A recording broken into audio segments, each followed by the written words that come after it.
자, 여러분 안녕하십니까? 자, 경제학 심화 이번 시간은요, 파트 3 소비자 이론에 대해서 같이 공부하도록 하겠습니다. 자, 소비자는 이렇게 지금 주어진 예산 제약 하에서 또 시장의 가격이 정해져 있죠. 소득이 정해져 있죠. 그걸 보고 바구니에 몇 개를 살 것인가, 그게 자신의 효용을 극대화시켜 주는가, 그거에 대해서 우리가 살펴보는 것이죠.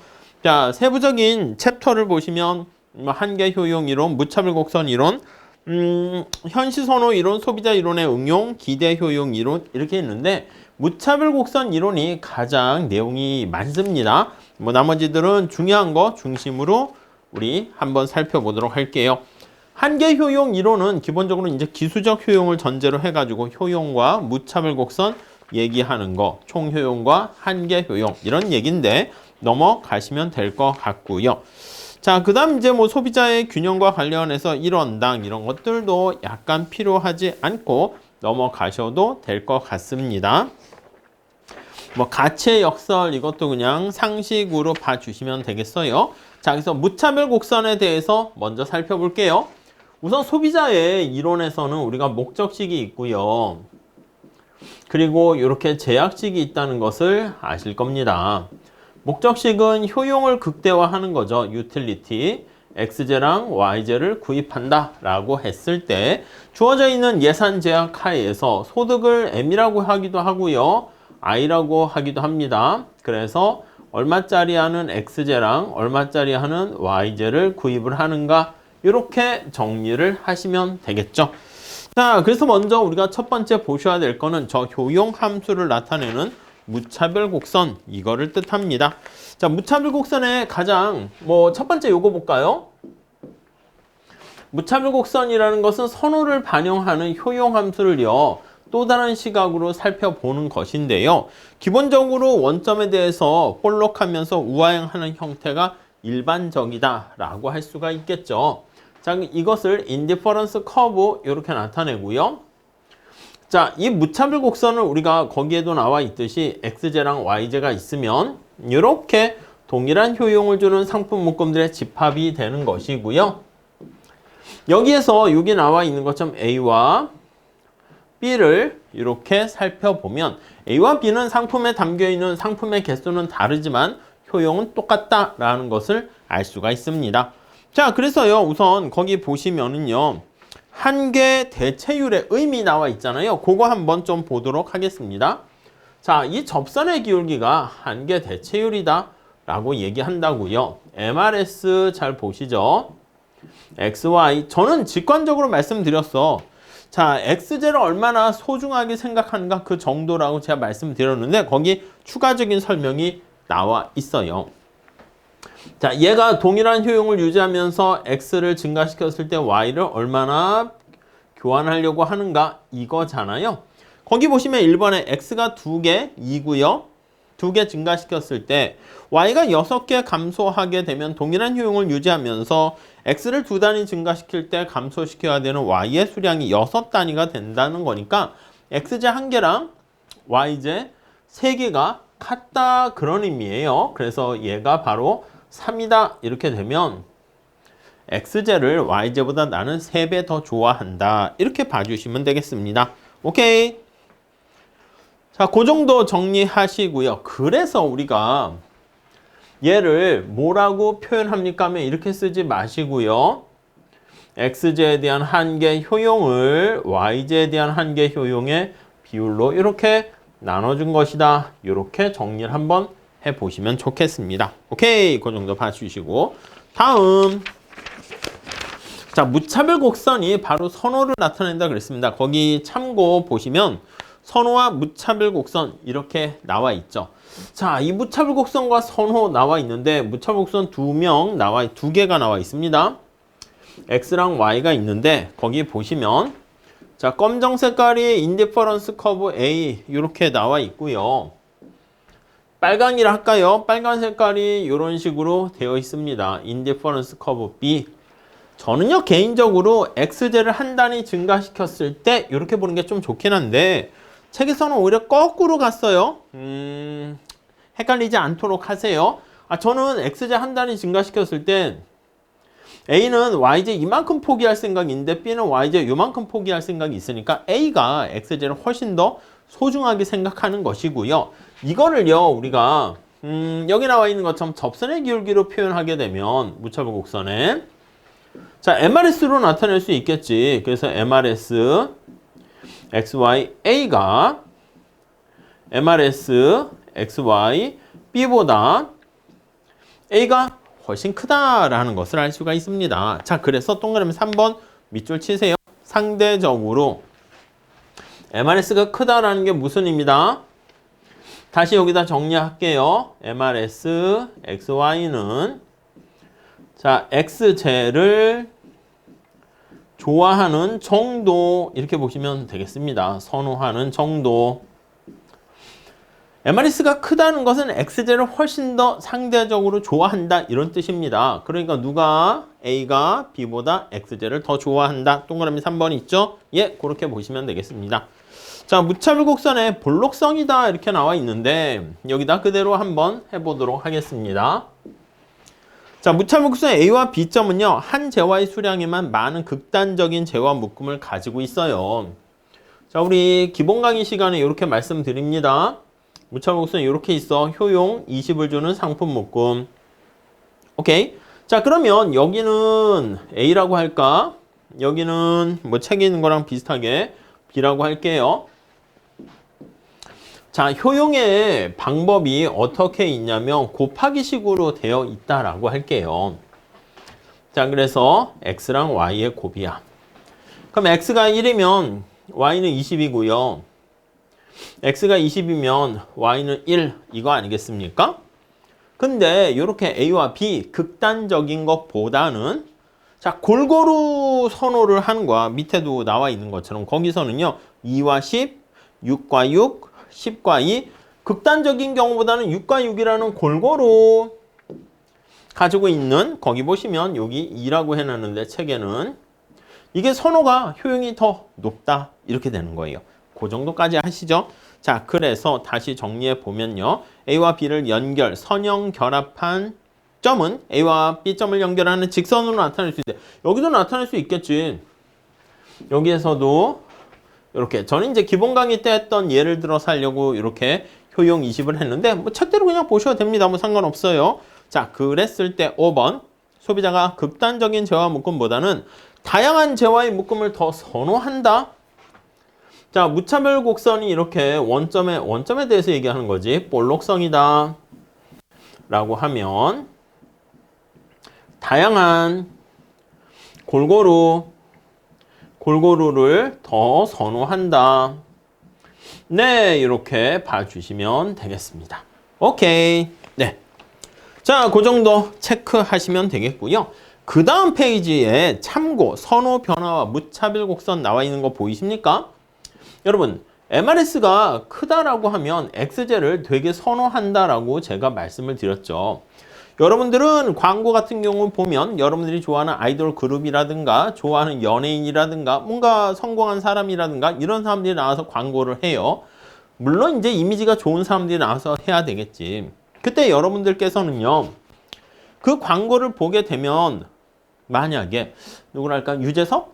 뭐 이렇게 아이유? 뭐 이런 가수가 아니면 유재석 뭐라고 MC라고 해야 되나? 개그맨이라 해야 되나? 워낙 다재다능한 재능이 있으셔서 아무튼 그분이 갑자기 뭐 콜라를 먹는다 해볼게요.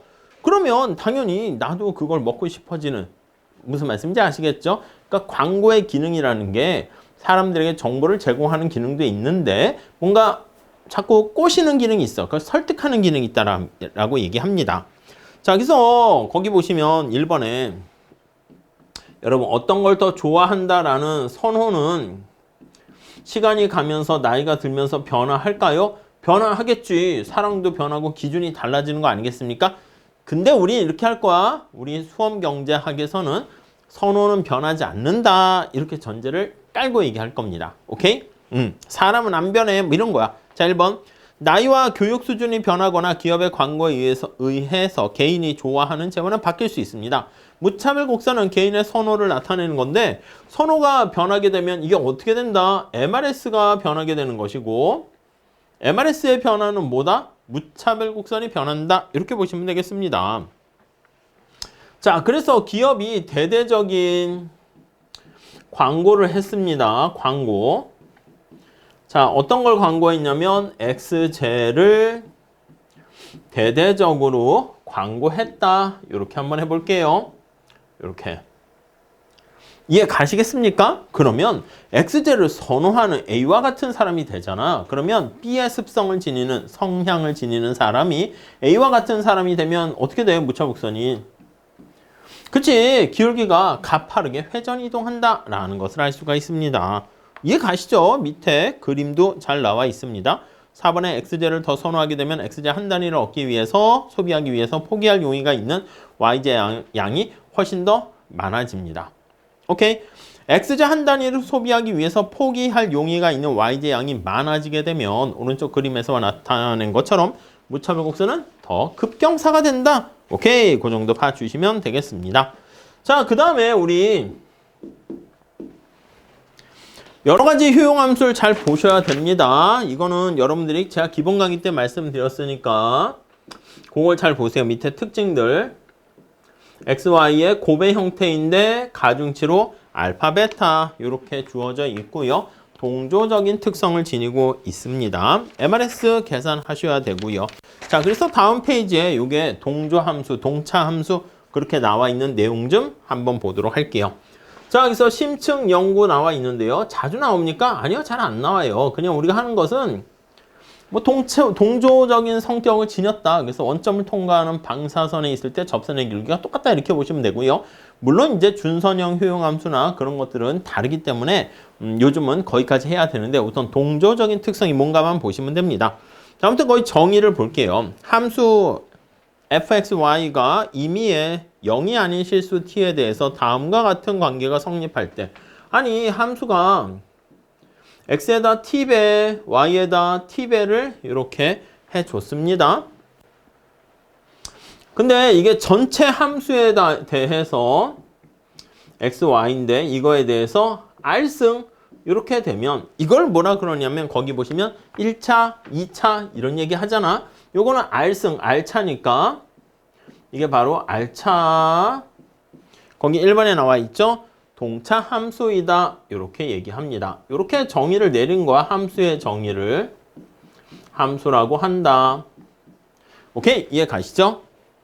자, 동차 함수의 이해 그거 뭐냐 체크해 보세요. 그래서 이 x 해가지고 1차, 3차, 3이 위에 있으니까 이거는 어떻게 됩니까? 여러분 이거는 거기 보시면 fxy가 그러니까 2x분의 y 플러스 3 이거 어떻게 쓸 수 있어요? 아니 이거는 잘 보시면 2분의 1이라 쓰고요. 그냥 y의 1승 x의 마이너스 1승 더하기 3의 네 거기 나와 있는 것처럼 x의 제로승 y의 제로승 이렇게 되잖아. 그래서 이걸 다 더해 보면 되는 거야. 그래서 이 경우에는 알파 플러스 베타 차 이렇게 얘기하죠. 같이 t배를 집어넣습니다. t배를 t 이렇게 집어넣어요.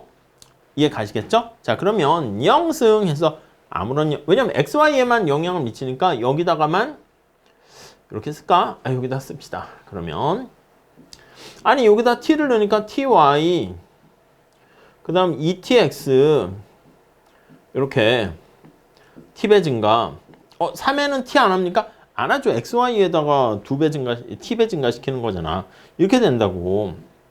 그러면 이거는 여기 한번 정리를 한번 해보시면 자, t배 fx y인데 원래 fxy랑 똑같네요. 제로승 이렇게 된다는 거죠. 그냥 그 정도까지만 하시죠. 자, 2번 보시면 실제 경작에서 효용함수와 생산함수를 많이 사용하게 되는데 예, 그렇습니다. 이걸 제일 많이 써요. 그래서 이게 알파 플러스 베타차 동차 함수 이래요. 똑같이 한번 볼게요. 자, 위에 함수에다가 이렇게 x에다 t배를 넣었어. tx 알파 ty 베타 집어넣습니다. 됐죠? 자, 그럼 t의 알파 x의 알파 t의 베타, y의 베타 이렇게 되고요. t의 알파 플러스 베타, 알파 플러스 베타, x의 알파, y의 베타. 됐죠? 자, 얘가 fx잖아. 저거 나와 있는 것처럼 효용함수잖아요. 그래서 t 알파 플러스 베타 이걸로 따지면 x와 y 이러한 꼴이 되기 때문에 여기 나와 있는 알파 플러스 베타가 바로 알파 플러스 베타 차, 그게 r이 알파 플러스 베타 차 동차함수 이렇게 됩니다. 이해 가시죠? 밑에 1차 동차 선형 효용함수랑 그리고 레온티F 효용함수도 거기 나와 있어요. t배씩 증가시켰더니 정확하게 여기 나와 있는 r이 1 이렇게 되는 것만 보시면 되겠습니다. 자, 그래서 도대체 뭘 하려고 한 건데 우리 이게 동조적인 효용함수에 대해서 살펴보는 겁니다. 3번에 동조함수 이렇게 있죠. 동조함수 이렇게요. 자, 우선 동조함수란 동차함수를 단조변환은 우리가 전에 뭐 이렇게 서술적 효용할 때요. 곱하기를 하거나 더하기를 하거나 10을 더하거나 순서가 바뀌어요, 안 바뀌어요? 안 바뀌잖아. 제곱을 하거나 루트를 씌우거나 안 바뀐다고요. 제가 만약에 제 몸을 늘리거나 줄이거나 해도 제 눈이 왼쪽으로 오른쪽으로 있는 게 갑자기 막 바뀌어요? 그건 아니라고. 아시겠죠? 그 정도만 아시죠? 아무튼 뭔가 거기 밑에 그림이 있는 것처럼 1차 동차 1이라는 그것 때문에 가장 협소한 개념이고요. 그 다음에 동차 함수가 그 안에 있고요. 동조 함수가 가장 브로드한 넓은 의미의 개념이다 라고 보시면 되겠습니다. 자, 동조 함수의 특징 그거 별표 하시고요. 어떤 특징이 있나 한번 보도록 하시죠. 1번 동조적인 선호를 갖는 어떤 소비자의 선호가요. 동조 함수로 주어져 있어요. u가 3, x의 알파, y의 베타. 됐죠? 더하기 7 이렇게 주어져 있다라고 합시다. x제 한계 효용, y제 한계 효용 요거를 계산을 해보면 자, 요거에 따른 MRS를 계산해 봅니다. 무차별 곡선의 접선의 기울기가 되겠죠. 자, 이거 연습 많이 해주세요. 분자는 x로 미분하고 분모는 y로 미분을 하는 겁니다. 자, x로 미분하게 되면 알파가 내려가고 하나 빠져요. 알파 내려가고 3 써주고 x에서 알파 하나 빼주고 y의 베타고요. y로 미분하면요. 베타가 앞으로 내려가고요. 3 돼 있고 x의 알파, y의 베타 마이너스 1 이렇게 됩니다. 자, 그러면 3과 3은 지워지고요. 알파 지워지면 마이너스 1승이니까 밑으로 내려가죠. 자, 여기서 정리하면 베타분의 알파, x분의 y 이렇게 되면서 정리를 할 수 있어요. 거기 잘 정리가 됐죠. 자, 그러니까 우리 한계 대체율이 x랑 y가 x분의 y가 어떤 값으로 같다라고 하면은 그러면 여기 나와 있는 알파 베타 값은 고정돼 있기 때문에요. 밑에 그림을 보세요. MRS는 뭐에 의존하는가 잘 보시면 MRS 값은 알파 베타는 상수예요. 알파 0.5, 0.5 해도 되고 베타는 어떤 고정된 숫자라고 보세요. 그냥 상수 2인데 자, 그래서 x분의 y가 x분의 y가 거기 나와 있는 것처럼 거기에만 의존합니다. 그래서 x분의 y가 일정하게 되면 같으면 일정하면 그 점에서의 MRS도 XY도 일정하다 이렇게요. 아니 그러니까 우리 여러분 여기 한번 보세요. 밑에 그림 잘 나와 있는데 자, X가 2고 Y가 1이라고 한번 해볼까? X가 2고 Y가 1 X가 4고 Y가 2 이거 좀 이렇게 맞춰서 해볼까요? 맞아졌나 모르겠네. 이렇게 3일 때 6 이렇게요. 아니 그래서 여기 한번 잘 보세요. 여기 보시면 요점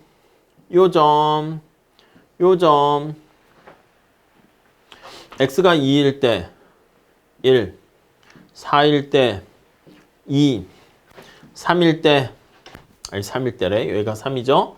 그러면 6 이렇게 되는 거죠. 눈치채셨습니까? 맞아요. 여기에서 MRS는 어떻게 돼? 여기 알파, 베타 값에 따라서 달라지긴 하지만 근데 알파, 베타가 정해져 있는 상황에서요. 기울기가, 접선의 기울기가 이렇게 똑같아져야 한다. 이걸 나타냅니다. 자, 그러니까 여기다가 무차별 곡선이 이렇게 접하는 상황이 이렇게 된다는 거지. 이렇게. 여기서의 접선의 기울기가 다 똑같다는 거죠. 밑에 책 그림 잘 나와 있죠?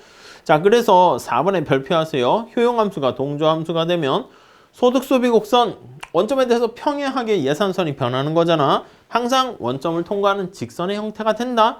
그냥 암기하시면 안 되고요. 내용을 이해하셔야 되겠습니다. 5번 이와 마찬가지로 생산함수가 동조함수이면 한계기술 대체율이 두 요소의 노동량의 투입 비율인 L분의 K에 의해서만 영향을 미쳐서 소득소비 곡선과 거기 나와 있는 확장 경로는 둘 다 똑같은 거죠. 원점을 통과하는 직선이 된다라는 것을 알 수가 있습니다. 자, 그 다음에 다양한 효용함수, 완전 대체제랑 완전 보완제 왜 L자가 되고 우하행하는 직선이 되는가? 그것 좀 잘 체크해 주시면 좋겠습니다. 자, 그 다음에 레온티에프 효용함수에 대해서 조금 더 설명을 드리기 위해서 자, 심층 연구 한번 볼게요. 심층 연구. 요거는 주로 이제 그 회계사 시험에서 많이 출제가 되긴 하는데 간평사 이런 거에서도 출제되는데 보통 공무원 시험에서도 출제되고 하니까 잘 봐주시면 좋겠습니다. 앞으로 더 많이 모든 경작 들어가는 시험에선 다 출제가 돼요. 자, 우선 거기 보세요. 레온티에프 효용함수와 선형 효용함수를 결합한 다음과 같은 효용함수를 생각해보자. 아니, 효용함수가 둘 중에 작은 거에 의해서 영향을 받는데 x 플러스 2y, 2x 플러스 y 이렇게 돼 있습니다. 네, 이해 가시죠? 자, 그랬을 때 여기에 나와 있는 이 값과 이걸 큰 A라고 할까? 이해 가시죠? 여기에 나와 있는 이 값, 이걸 B라고 할게요. A라는 묶음과 B라는 묶음 중에서 작은 게 전체 효용을 차지한다. 이렇게 보시면 되겠습니다. 오케이? 자, 이거 다시 해석해 볼게. 만약에 A가 B보다 작으면 이거이면 효용함수는 둘 중에 작은 게 전체를 나타내니까 어떻게 돼요? x 플러스 2y가 되고 이해 가시죠? 자, 두 번째 또 케이스. 만약에 A보다 B가 작아 이거이면 그 효용은 B가 작으니까 2x 플러스 y 이렇게 될 것이고요. 같으면 어느 게 돼도 상관없죠. 그래서 B이면 여기서 이제 꺾인다라는 걸 알 수가 있습니다. 그래서 효용함수는 이렇게 x 플러스 2y 2x 플러스 y 이렇게 되는 것을 알 수가 있습니다. 거기서 꺾인다는 것이죠. 자, 그래서 여기다 그림을 한번 크게 그려보면 크게 그려봅니다. 여기가 x, 근데 우리는 xy 평면에 나타내야 됩니다. 자, 어디서 꺾이는가를 보기 위해서 요걸 한번 잘 체크해 볼게요. 같을 때 꺾인다라는 거 알고 있잖아. 여기 보시면 레온티에프 효용함수, 생산함수인 xy 이렇게 하면 xy가 같을 때 이게 45도 선이 되는 거죠. 여기서는 45도 선이 아닐 수도 있어요. 근데 x가 이쪽으로 가면 x는 y 하니까 x는 y에서 꺾이게 되는 거 알 수가 있습니다. 여기는 y랑 x가 같은 거고. 자, 여기는 같은 점이라고 생각하면 x랑 y가 같은 45도 되겠죠. 위쪽은 어떻게 됩니까? x보다 y가 큰 거지. y가 x보다 큰 영역이고 여기는 y보다 x가 큰 영역. 이렇게 돼 있죠. 자, 그러면 요거 다시 한번 볼게. a가 b보다 작아요. x 플러스 2y가 2x 플러스 y이면 이렇게 돼 있어요. 자, 그러면 x를 1, 2 넘기고 y를 1 넘기면 y는 x이면 이렇게 돼 있네. 자, 다시 정리해 볼게요. 자, x가 y보다 큰 상황입니다. x가 y보다 큰 상황에서는 여기 무차별 곡선이 이렇게 생겼어요. 이건 어떻게 됩니까? 한 개의 대체율로 보세요. 한 개 대체율은 MRS로 볼게요. MRS는 물론 y로 정리해서 2분의 1 해도 되는데 그냥 바로바로 요거 x로 미분하면 1, y로 미분하면 2, 2분의 1이야. x가 큰 경우엔 여기인데 마이너스 1의 기울기인데 그게 아니라 여기서는 2분의 1이니까 이렇게 되는 걸 알 수가 있어요. 2분의 1의 기울기 이렇게. 오케이? 자, 그럼 이쪽 볼게요. 이쪽 한번 봅시다.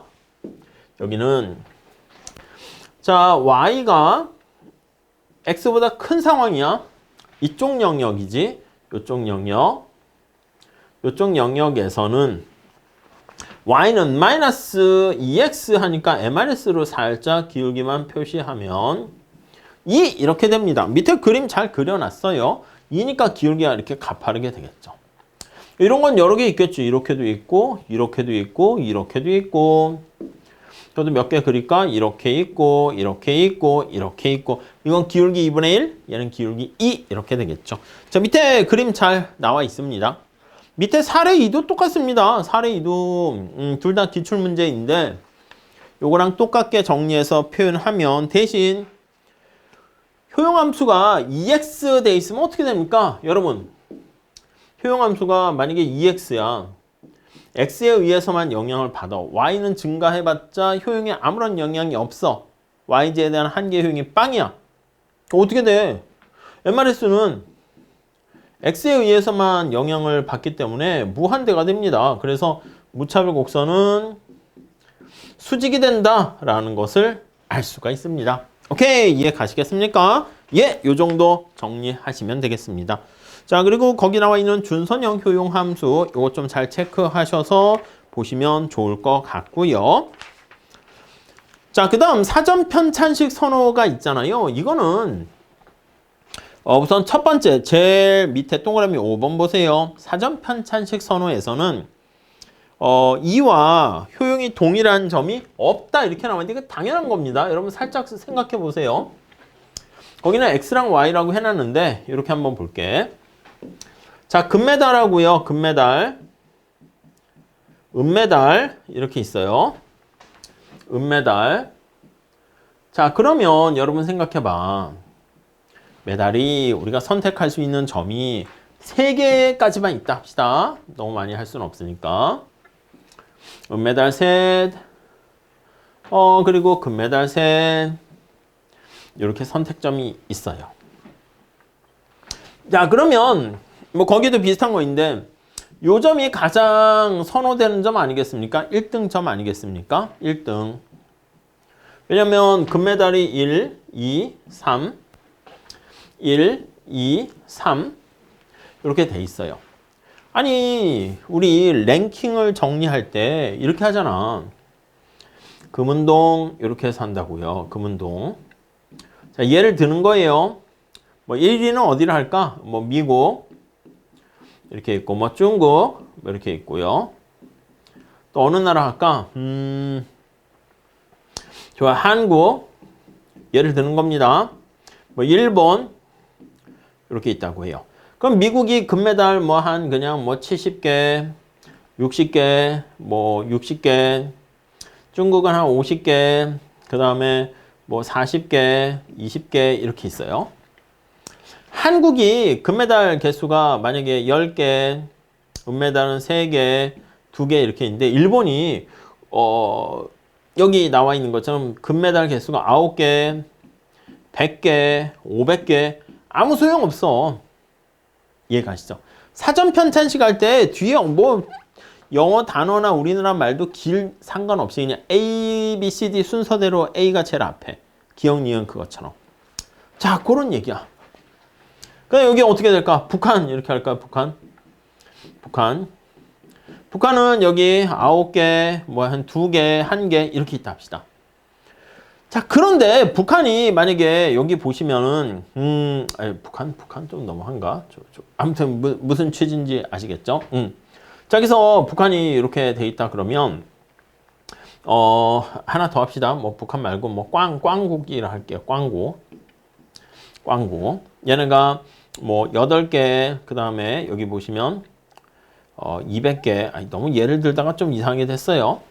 자, 그러니까 무슨 말씀을 하려고 하는가 하면 꽝국이 지금 금메달 개수가 부족해가지고 1, 2, 3, 4, 5, 6등, 5등 밖에 벗어나고 있었는데 메달수를 하나 추가하게 되면 얘가 한 칸만 올라가는 게 아니라 2칸 이렇게 점프해서 올라가는 거야. 자, 그러니까 요게 1등이고 2등은 어느 게 2등이야? 여기가 2등 아니겠습니까? 2등. 금메달이 많은 게 제일 중요해. 얘가 3등이야. 4등은 얘가 4등이지. 얘가 5등이고 얘가 6등이고. 아니, 이 메달로 살짝 했는데 동일한 효용을 주는 상품 묶음들이 있어요? 없어요? 없잖아. 이해 가세요? 자, 그래서 그 시험에 나올 수 있는데 2번 사전 편찬식 선호에서는 2개의 묶음 X1, Y1 금메달, 은메달로 하세요. X가 만약에 금메달 개수가 은메달 그 훨씬 더 많이 되거나 금메달이 똑같으면 그 다음에 이제 Y제가 된다는 거 알 수가 있습니다. 자, 오른쪽 그림 따라가지 마세요. 그림 하려면 정신 없으니까 그냥 이렇게 분포되는 거. 얘가 7등, 얘가 8등, 얘가 9등 이렇게 돼서 동일한 효용을 주는 상품 묶음들을 집합을 연결한 게 무차별 곡선인데 여기서는 무차별 곡선이 없어요. 굳이 얘기하면 점으로 이렇게 그 하나만 이렇게 유화독전 이렇게 존재하게 됩니다. 자, 여기서 5번에 보시면 사전 편찬식 선호에서는 이점과 효용이 동일한 점이 없어요. 그렇기 때문에 곡선이라고 얘기하기는 그렇습니다. 오케이, 그 정도 봐주시죠. 자, 그 다음에 넘어가시면 예산 제약 나와 있는데 예산 제약할 때는요, 지우고 이거 보실까요? 자, 효용함수에 대해서 우리가 지금 봤어요. 무차별 곡선. 예산 제약 거기 보시면은요, 예산 제약식 써볼게요. 소득 M이고 얼마짜리 하는 X제를 몇 개 사고 얼마짜리 하는 Y제를 몇 개 샀냐 이렇게 되고요. 기본적인 예산 제약식은 이렇게 되죠. 암기하셔야 됩니다. 좀 이해를 하시면서 여기 어떻게 된다고? 그냥 Y로 아무 생각 없이 정리하지 마시고요. 여기는 생각해야지. X만 구입하는 거 Y 하나도 안 사. X 몇 개 사요. 야, 너 소득 얼마 있냐? X의 가격 개당 얼마야? 이거. 여기는 야, 너 소득 얼마 있냐? Y의 가격은 얼마야? 이거. 이게 예산선의 기울기가 PY분의 PX. 야, 너 하나 이거 마이너스는 뺍니다. X제를 하나 더 사기 위해서 너 Y제 얼마나 포기해야 돼? 그 기회비용을 나타내는 거죠. 교환 비율을 나타냅니다. 자, 이렇게 돼 있는데 시험 문제는 당연히 기본적으로 거기 보시면 소득의 증가, 예산선의 평행이동. 우리가 여러분 수평축에 있는 X랑 Y는 우리가 선택 가능한 거라니까 얘네 둘은 뭐라고요? 내생변수라고. 저 위에 효용함수 그거에 따라서 결정되는 내생변수 이렇게 하고요. 오케이? 모형 밖에서 주어지는 걸 외생변수라 하지. 외생적 경제성장론 그것도 생각해 보세요. M이 있고 PX가 있고 PY가 이렇게 있습니다. 얘네들이 외생변수 이렇게 있어요. 자, 외생변수가 변화하게 되면 그럼 이제 곡선 자체가 이동하고요. 내생변수가 변하게 되면 그건 곡선 상에서 곡선 안에서 왔다리 갔다리 합니다. 자, 그랬을 때 예외적인 좀 특이한 경우 책에는 3가지를 제시하고 있습니다. 첫 번째 거기 보시면 X제 구입량이 제한된 경우. 그래요. X제 구입량이 얼마 이상 안 되는 거야. 구입이 제한. 구입량이 제한이야. 구입 자체가 제한이 아니라 우리 예전에 코로나 이런 거 했을 때 마스크를 너무 많이 사재기 하면 안 되니까 자, 한 사람당 뭐 하루에 2개씩 마스크를 살 수 있어요. 그렇게 되는 거죠. 자, 그래서 거기 보시면 배급 같은 거 할 때 이제 그런 경우가 많아요. 이렇게 돼서 X제가 거기 그림에 나와 있는 것처럼 30개 이상은 구입할 수 없습니다. 이렇게 끝. 이렇게 되는 거야. 그러니까 얘가 이렇게 기울기가 가파르게 변했다. 이렇게 보셔야 되고 선택 영역에서 사라지게 되는 것이죠. 그게 아니고 반면에 가격을 할인해 줬다라고 할게요. 30개 이상 소비를 하게 되면 가격을 오히려 할인을 해주고, 만약 공짜다 그러면 기울기가 완만해지는 상황이잖아. 공짜가 되면 이제 수평이 되는 거야. 이렇게 돼서 이게 이제 가격 할인이지. 만약에 이게 수평이 되면 어떻게 돼? 이렇게 되면 기울기 빵 아니야? 요거 수평이면 py분의 px가 빵을 의미해서, 자, x의 가격은 공짜 이렇게 되는 겁니다. x는 공짜. 그러니까 내가 x제를 더 소비를 하는 데 있어서, 이렇게 더 소비하는 데 있어서 y제가 줄어들지 않게 되네요. 자, 그 다음에요. 거기 보시면 현물 보조를 받았다. x제 10단위를 더 소비할 수 있도록 현물 보조를 하게 되면 그 예산선이 어떻게 됩니까? 네, 그쵸. 내가 원래 x제를 이렇게 갖고 있었어요. 밑에 보시면 50개, 여긴 빵개 이렇게 있었는데, 내가 x제를 구입할 수 있도록 10개씩 다 그냥 주는 거야. 10개, 10개, 10개, 10개, 10개, 10개, 10개, 10개, 10개, 10개, 10개. 이해가시죠? 자, 그래서 나의 예산선이 어떻게 됩니까? 하면 이렇게 가서 이렇게 되는 것을 알 수가 있습니다. 옆으로만 증가한 거죠. 이게 뭐랑 같다? 이게 현물보조, 현물보조. x제는 아예 물건을 사가지고요, 예, 보조를 해주는 것이다. 네, 이렇게 보시면 되겠습니다. 자, 그 정도 예산선이 꺾은 선 형태로 되는 거 알 수가 있겠죠. 자, 그 다음에 소비자 균형 나와 있는데, 효용 극대화되는 상태는 주어진 예산선과 무차별 곡선이 접하게 되는 것이고요. 예외적으로 거기 보시면 구석해가 발생하는 경우 있잖아요. 어렵지 않으니까 그림 그려서 잘 좀 체크하셨으면 좋겠습니다. 자, 그 다음에 소비자 균형에 이동해가지고 여기 나와 있는 것처럼 외생 변수가 변하는 거와 x의 가격이 하락하거나 y의 가격이 변하는 건 잘 하지 않습니다. 아니면 소득이 변화했을 때 그때 PCC, ICC 거기 보이십니까? 165페이지에 나와 있는 거. ICC는 165페이지에 있는 것처럼 원점을 통과하는 직선의 형태를 기준으로 봐주시고요. 그때가 우리가 원점을 통과하는 소득이 변하면 예산선이 평행하게 이동하잖아. 그때 소득 탄력성 1 이렇게 되는 겁니다. 자, 그리고 다양한 거기 소득 소비 곡선이 그래프가 거기 나와 있는데 뭐 어렵진 않아요. 근데 익숙하지 않아서 좀 힘든데 그거 좀 체크해 주시면 좋겠습니다.